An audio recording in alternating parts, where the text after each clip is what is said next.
Assalamualaikum, Alhamdulillah bertemu sekali lagi dalam channel saya Hakimi Al-Mansuri. Jutaan terima kasih sahabat-sahabat sudi menonton, komen, like, share dan subscribe channel ini. Kepada sahabat-sahabat yang baru kenal, baru jumpa channel ini, selamat datang saya ucapkan dan jangan lupa subscribe dan tekan butang loceng untuk mendapatkan video terbaru dari saya insya-Allah. Alhamdulillah, dalam video kali ini saya nak kongsikan kepada sahabat-sahabat satu kisah dari Al-Quranil Karim, iaitu peperangan di antara Empayar Rom dan juga Empayar Parsi. Sebagaimana yang kita tahu, dua empayar besar ini sudah bertembung sejak zaman berzaman lagi. Adakala Rom menang, adakala Parsi menang. Pertembungan mereka ini berlangsung sampailah kepada zaman Nabi SAW. Ketika itu tahun kelima kenabian. Berlakunya peperangan yang besar di antara Rom dan juga Parsi. Dalam peperangan itu, iaitu berlaku pada tahun 615 Masihi itu, Rom kalah teruk. Raja Sabur iaitu Raja Parsi ketika itu dapat menakluk beberapa kawasan jajahan Rom di kawasan bumi Syam ketika itulah. Sehinggalah mereka dapat mengundurkan Raja Rom ini berlindung di kota Konstantinopel masa itu. Nak habaq kata memang Rom kalah teruk masa itu. Berita tentang kekalahan tentera Rom ini sampai kepada penduduk Mekah daripada kafilah-kafilah yang balik berdagang dari Syam. Sampai di Mekah, mereka pun habaq kata Rom telah kalah dengan Parsi. Apabila kaum musyrikin Mekah ketika itu dia dengar Parsi yang menang dalam peperangan itu, mereka bersorak kegembiraan. Mereka menyambut kemenangan itu. Macam kita lah juga kan. Orang lain main bola, kita tak dapat apa pun. Tapi kita hak seronok lebih. Contohnya Arsenal menang EPL kan. Orang kita di Malaysia ni bukan dapat apa pun, tapi seronok je lebih kan. Begitulah dengan musyrikin Mekah, walaupun mereka tak dapat apa-apa pun, ghanimah ke apa ke, tetapi mereka seronok kerana mereka lebih suka kepada Parsi. Kerana ketika itu orang-orang Parsi mereka menyembah berhala juga seperti musyrikin Mekah menyembah berhala. Manakala Rom ketika itu agama dia agama Nasrani, yang kita tahu mereka juga ada kitab suci. Walaupun tak sama dengan kita, tetapi ada beberapa perkara yang hampir sama seperti kisah-kisah para nabi, walaupun tak semuanya sama tetapi ada juga persamaan. Maka agama Nasrani ketika itu hampir dengan agama Islam. Sebab itulah umat Islam, para sahabat ketika itu mereka juga turut bersedih, apatah lagi diejek-ejek oleh kaum musyrikin Mekah. Cumanya sahabat-sahabat bukanlah bermaksud bila mana Rom tu kalah maka kerajaan Allah Ta'ala pun kalah. Bukan.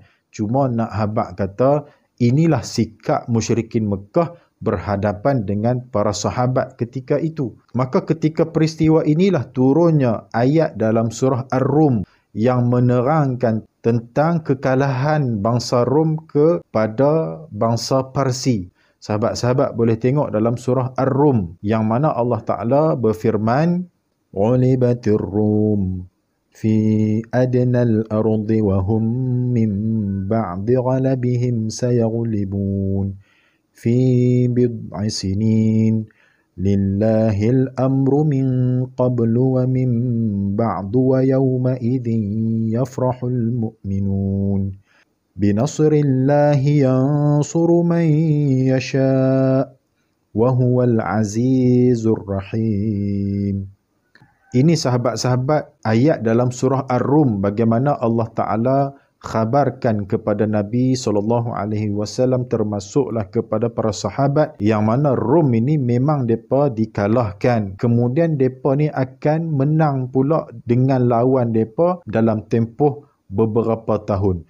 Bid'i sinin kata para ulama maksudnya dalam tempoh 3 ke 9 tahun. Maka kemenangan Rom itu akan memberikan kegembiraan kepada kaum muslimin ketika itu. Jadi Sayyiduna Abu Bakar As-Siddiq radhiyallahu anhu, dia pun keluar pergi jumpa dengan kaum musyrikin Mekah ni. Dia bagi tahu kata, Rasulullah habaq kepada kami Rom yang kalah teruk itu akan menang dalam beberapa tahun lagi. Maka kaum musyrikin Mekah ni, mereka ni gelaklah kepada Abu Bakar dan juga umat Islam ketika itu. Nak menang macam mana sebab Rom memang kalah teruk masa tu. Jadi mereka ni pun bertaruh dengan Sayyidina Abu Bakar. Maka ketika itu tak ada lagi larangan bertaruh ni. Abu Bakar pun bertaruh dengan mereka. Dan Abu Bakar bagi masa dalam tempoh 5 tahun. Ada juga setengah riwayat kata 7 tahun.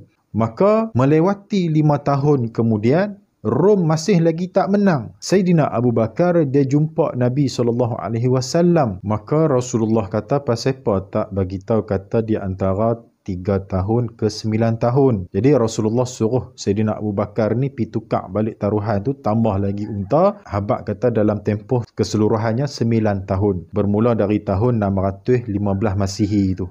Makna kata tempoh semua 9 tahun. Maka tahun yang ke-9 itu Rom akan menang. Jadi Sayyidina Abu Bakar pun pi balik kata, okey, dia tukar balik, dia kata sampai total semua tempoh dia 9 tahun. Bermula daripada 615 hari dululah. Kemudian tak lama selepas itu cukup 9 tahun, memang betul Rom menang besar ke atas Parsi. Berlaku pada tahun 624 Masihi bersamaan dengan tahun kedua Hijriah. Maka dengan kemenangan tentera Rom itu sedikit sebanyak telah menggembirakan kaum muslimin yang sebelum itu diejek oleh musyrikin Mekah, dan juga menunjukkan kebenaran firman Allah Subhanahu wa taala. Cumanya sahabat-sahabat, kata para ulama, hakikat sebenarnya orang-orang Islam ketika itu, para sahabat, mereka seronok bukanlah semata-mata Rom itu menang. Sebab masa tu dah tahun kedua Hijriah. Sahabat dah kenal dah. Orang Nasrani ni sebenarnya memang tak menerima kerasulan Nabi SAW. Maka apa yang mereka seronokkan tu? Keseronokan mereka yang sebenar ialah kerana pada tahun yang sama 624 Masihi itu berlakunya perang Badar. Maka umat Islam ketika itu menang ke atas musyrikin Mekah. Walaupun tentera umat Islam taklah ramai masa tu, tetapi Allah Ta'ala memberikan kemenangan kepada umat Islam. Maka itulah hakikat sebenarnya mereka seronok, mereka gembira. Walau bagaimanapun, kita boleh ambil pengajaran nak habaq kata kemenangan tentera Rom, Allah Ta'ala dah sebutkan 9 tahun yang lepas lagi. Inilah yang dikatakan wahyu dari Allah. Inilah yang dikatakan mukjizat Nabi SAW. Walaupun tak berlaku lagi, tetapi Allah Ta'ala bagi tahu dah kata Rom ni akan menang.